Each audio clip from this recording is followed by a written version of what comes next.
namanya Organized Crime and Corruption Reporting Project itu dinyatakan sebagai nominator atau finalis pemimpin paling korup di dunia. Pada akhirnya sejarah memalukan itu tiba di akhir tahun karena peringkat internasional mendaftarkan Presiden Jokowi, mantan Presiden Jokowi sebagai pemimpin otoriter dan korup di dunia bersama-sama dengan Presiden Bashar al-Assad yang kemarin ditumbangkan di Suriah. Jadi kita sekarang ada di dalam paket yang menunjukkan bahwa seluruh akibat dari perjalanan politik Presiden Jokowi berakhir dalam catatan buruk dunia.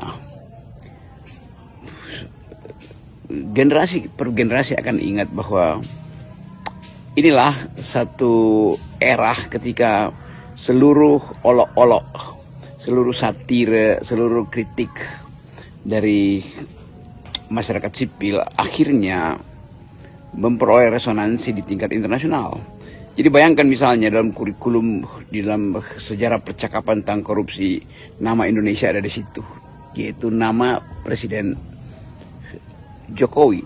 Jadi sebetulnya apa yang sudah kita pamerkan ke luar negeri adalah keburukan. Apa yang kita catatkan di dalam global ideas adalah ide yang koruptif akan dibantah. Oke, silakan, mungkin Presiden Jokowi akan membantah semua hal itu. Buzzer akan dikerahkan, headline akan dibuat bahwa itu hanya upaya luar negeri untuk mengacak-ngacak Indonesia. Lalu survei akan dibuat lagi bahwa Jokowi adalah presiden yang paling bermutu di Indonesia. Tetapi sejarah dunia itu adalah bagian, atau sejarah Indonesia adalah bagian dari sejarah dunia. Tidak ada sejarah unik Indonesia. Indonesia bagian dari dunia, maka sejarah Indonesia adalah bagian dari sejarah dunia. Sejarah Israel bagian dari sejarah dunia, sejarah Amerika bagian dari Rusia. Jadi sejarah itu adalah satu garis secara panjang, long durée dalam ilmu-ilmu makro history. Indonesia ada bagian dari penyumbang pemburukan korupsi di dunia itu, penyumbang pemburukan otoritarisme di dunia itu, bahkan penyumbang bahasa para juri itu negara kriminal. Kira-kira itu intinya.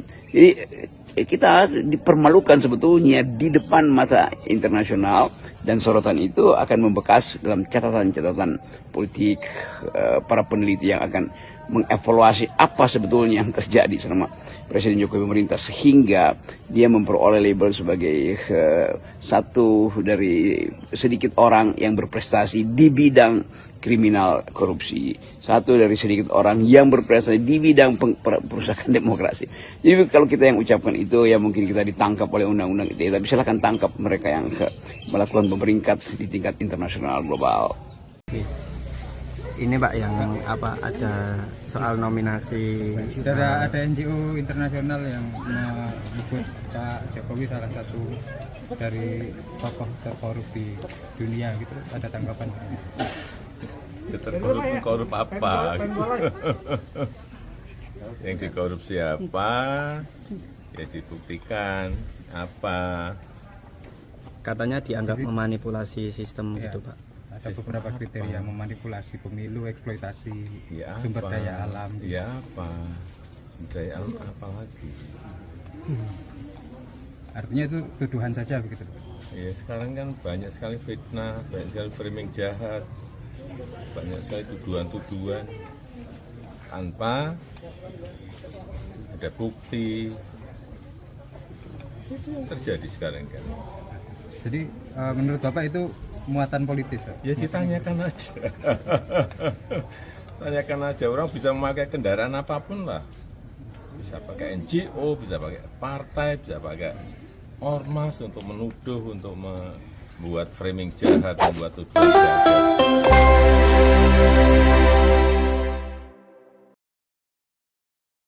Tentu dengan mata telanjang dapat kita rasakan dan saksikan bersama bahwa sistem pemerintahan dan politik Indonesia dewasa ini tidak berjalan secara efektif dan efisien dalam mencapai tujuan berbangsa dan bernegara. Demokrasi Indonesia menyuburkan korupsi sebab faktanya menunjukkan lebih dari 60% koruptor adalah politisi di parlemen maupun eksekutif. Bahkan korupsi terbesar, terjahat dan luar biasa terjadi di era demokrasi saat ini.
Bismillahirrahmanirrahim. Assalamualaikum warahmatullahi wabarakatuh.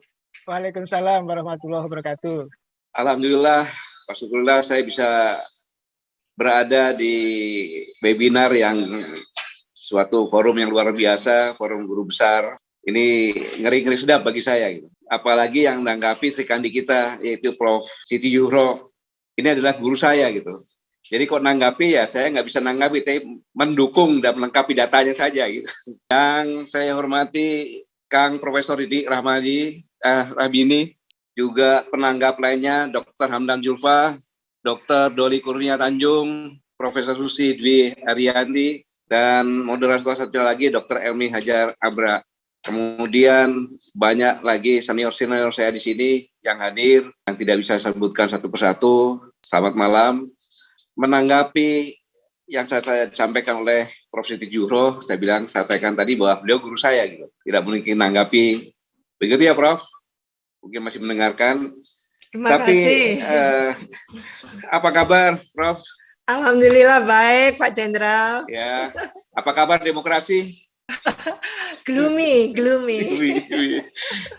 Baik, sebelum kita menilai sistem demokrasi, sampaikan lagi, maka sebaiknya kita melihat dulu realitas hari ini sebagai hasil dari penerapan sistem demokrasi hari ini, di mana sama-sama kita ketahui bahwa batang tubuh Undang-Undang Dasar 1945 memuat bentuk negara Republik Indonesia dan sistem pemerintahan negara dengan pembagian kekuasaan, yaitu trias politika yang mengatur peran dan kedudukan eksekutif, legislatif, dan yudikatif. Ini hanya untuk memperjelas apa yang dikatakan oleh Profesor Si tadi. Dalam hal ini, keberadaan MPR menjadi unik karena merupakan perpaduan antara nilai-nilai lokal dengan demokrasi arah barat. Tampaknya founding father dan modern ini, daripada dikoreksi sama Prof. Siti lagi ini. Meskipun banyak yang belajar di Eropa, tetapi tidak secara mentah-mentah mengadopsi sistem pemerintahan Eropa, melainkan memadukan dengan watak dan karakter demokrasi original yang dijalankan masyarakat di seluruh Nusantara ini, yaitu musyawarah mufakat sebagaimana tertuang dalam sila keempat Pancasila yang berbunyi kerakyatan yang dipimpin oleh hikmat kebijaksanaan dalam permusyawaratan perwakilan. Dalam hal ini, demokrasi ala Indonesia harus juga dilihat dari sisi efisiensi dan efektivitas sistem politik dan pemerintahan dalam mencapai tujuan bernegara sesuai amanah konstitusi tentunya. Lalu pertanyaan besarnya, bagaimana kondisi dan praktek berbangsa dan bernegara kita hari ini? Tentu dengan mata telanjang dapat kita rasakan dan saksikan bersama bahwa sistem pemerintahan dan politik Indonesia dewasa ini tidak berjalan secara efektif dan efisien dalam mencapai tujuan berbangsa dan bernegara. Dalam prakteknya tampak jelas bahwa Presiden tidak lagi dikontrol oleh MPR, seolah-olah lepas tangan terhadap tanggung jawab dan amanah yang diemban. Sedangkan DPR atau Parpol yang jelas telah dilucuti kewenangan dan hak-hak konstitusionalnya, hanya berdiam diri karena bergabung dengan Presiden dalam koalisi kabinet yang gemuk. Sehingga dukungan DPR kepada Presiden hari ini sebesar 82%. Luar biasa. Kondisi demikian tentu saja tidak baik, terlebih diwarnai oleh politik biaya mahal akibat ketetapan threshold dalam pemilihan DPR dan eksekutif. Sehingga timbullah kemudian kekuatan oligarki, penguasa dan pengusaha yang sama-sama punya kepentingan untuk melanggengkan kekuasaan. Jadi dapat disimpulkan sistem demokrasi Indonesia saat ini tidak efektif dalam mencapai cita-cita bernegara karena tidak cocok dengan sosiokultur dan alam pikir bangsa Indonesia yang sejati. Amerika menjadi negara besar, ya karena sistem presidensialnya cocok dengan masyarakatnya, walaupun tidak melakukan pemilihan langsung. Inggris dan Jepang menjadi negara kuat juga karena sistem parlamenternya cocok dengan kondisi masyarakatnya, walaupun negara monarki. Juga Cina menjadi negara besar karena sistem komunisnya cocok dengan masyarakatnya. Nah, sedangkan tadi sudah jelaskan sama Profesor Siti bahwa presidensial threshold bertentangan dengan pasal 6A ayat 2 Undang-Undang Dasar 1945.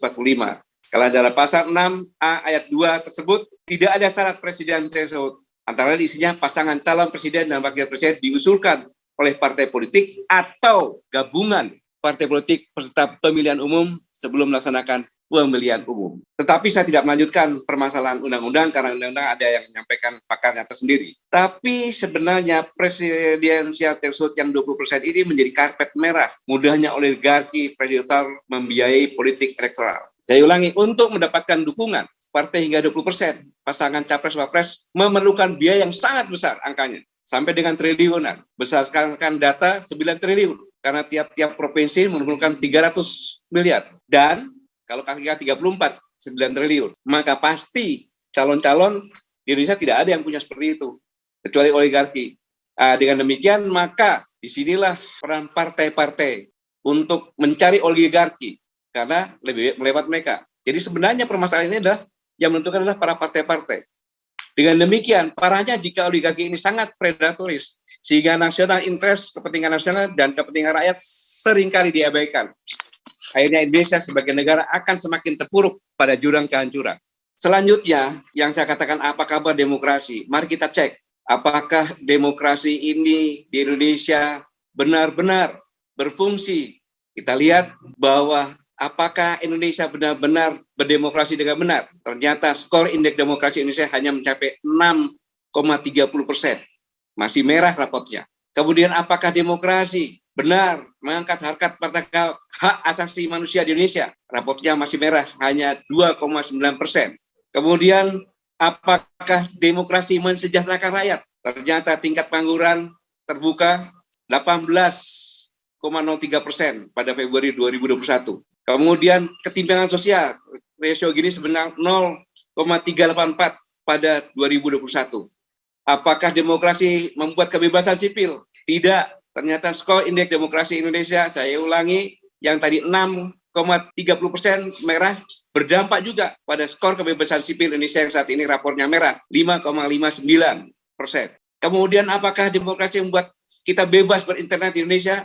Rapornya merah juga, hanya 49, merah juga. Demokrasi harusnya membuat tidak ada koruptor, karena betapa besarnya rakyat mengontrol. Tetapi demokrasi Indonesia menyuburkan korupsi, sebab faktanya menunjukkan lebih dari 60% koruptor adalah politisi di parlemen maupun eksekutif. Bahkan korupsi terbesar, terjahat, dan luar biasa terjadi di era demokrasi saat ini. Terbesar karena angkanya diduga ratusan triliun rupiah, terjahat karena dilakukan saat rakyat menderita di tengah sulitnya ekonomi dan ancaman kematian COVID-19.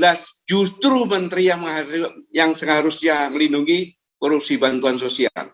Bahkan Wakil Ketua KPK Nurul Gufron Maret 2021 menyatakan ada 429 kepala daerah hasil pilkada langsung yang terjerat kasus korupsi. Luar biasa. Demokrasi kita mundur karena presiden di bawah kendali kuasa oligarki. Pintu utamanya tentu melalui presidensial threshold yang 20%. Tetapi ini semuanya karena sistem, jangan menyalahkan hanya presiden saja. Sistem.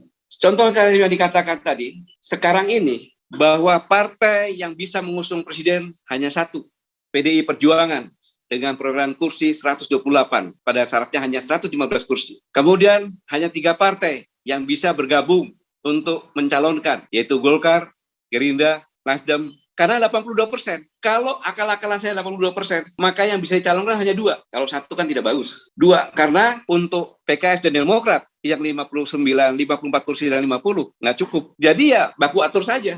Bayangkan inilah yang terjadi, jadi pembelahan sosial semakin hari semakin tinggi. Dan tidak dipelihara untuk persatuan, justru makin dipilah lagi. Ini sangat berbahaya untuk kehidupan berbangsa dan bernegara. Tetapi kita masih punya optimisme yang tinggi. Mengapa?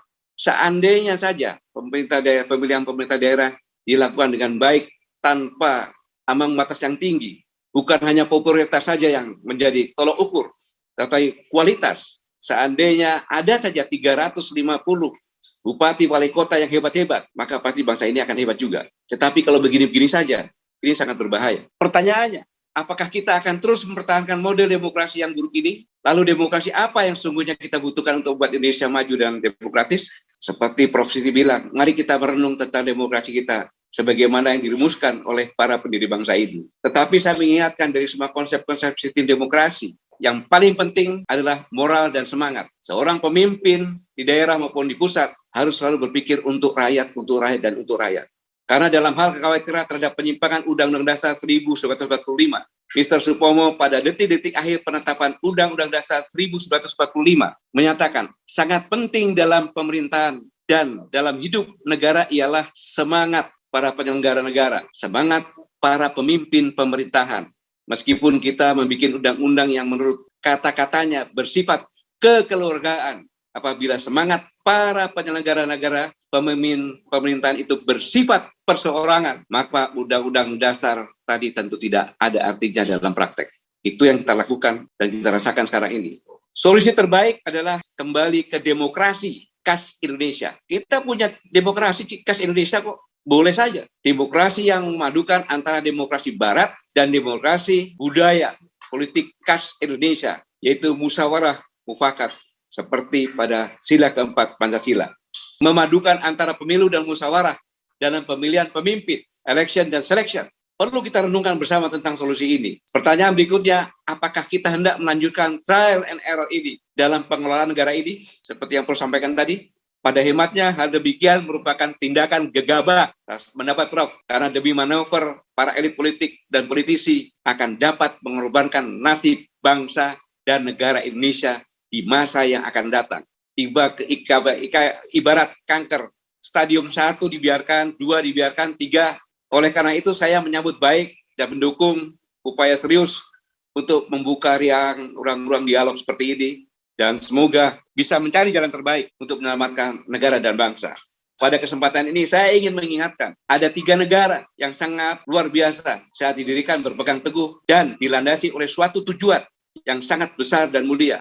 Ketiga negara tersebut adalah yang pertama Amerika Serikat, di mana dideklarasikan pada 1776.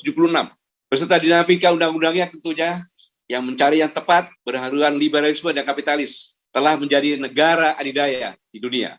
Yang kedua, Uni Republik Sosialis Soviet, didirikan 1922, berhaluan sosialisme komunis, tetapi akibat terlibat persaingan persenjataan dan ekonomi rakyat lemah, akhirnya bubar atau hanya bertahan 69 tahun. Yang ketiga, Negara Kesatuan Republik Indonesia yang diproklamasikan 17 Agustus 1945. Kebangsaan dan nasionalisme Indonesia. Mungkin ini yang harus kita renungkan betul. Kita kembali ke demokrasi khas Indonesia yang tadi disampaikan. Demokrasi yang memadukan antara pemikiran demokrasi Barat dan khas Indonesia. Kalau tidak ikut-ikutan seperti Soviet nantinya. Ya, yang saya katakan mungkin kita harus kembali mengevaluasi dialog agar kita benar-benar memiliki demokrasi yang khas, demokrasi yang sesuai dengan kondisi terkini Indonesia. Dan dengan demikian, maka memadukan antara pemilu dan musyawarah dalam memilih pemimpin. Karena ini sangat-sangat menentukan. Kita berdagang saja, ada prakualifikasi, ada melihat bagaimana kemampuan teknis perusahaan yang akan tender, kemudian bagaimana apakah pernah mendapatkan kontrak yang sama, bagaimana organisasinya, bagaimana teknisnya, bagaimana kemampuan mengkoordinasikannya. Setelah itu lulus baru masalah komersialnya. Ini memimpin suatu negara hanya mengutamakan popularitas saja. Yang saya katakan tadi, seandainya saja ada 350-an kepala daerah yang benar-benar berkualitas berdasarkan merit system, mempunyai pengalaman, saya pikir ini akan bisa membuat bangsa ini semakin hari semakin maju. Ini yang bisa saya sampaikan. Saya terima kasih atas kesempatan ini dan terima kasih juga wawasan yang diberikan oleh Prof. Ezi Zuhro tadi. Semoga kita mendapatkan solusi yang terbaik buat bangsa, buat pemuda kita, buat anak cucu kita ke depan. Terima kasih. Mari kita renungkan bersama-sama hal ini semuanya. Wassalamualaikum warahmatullahi wabarakatuh.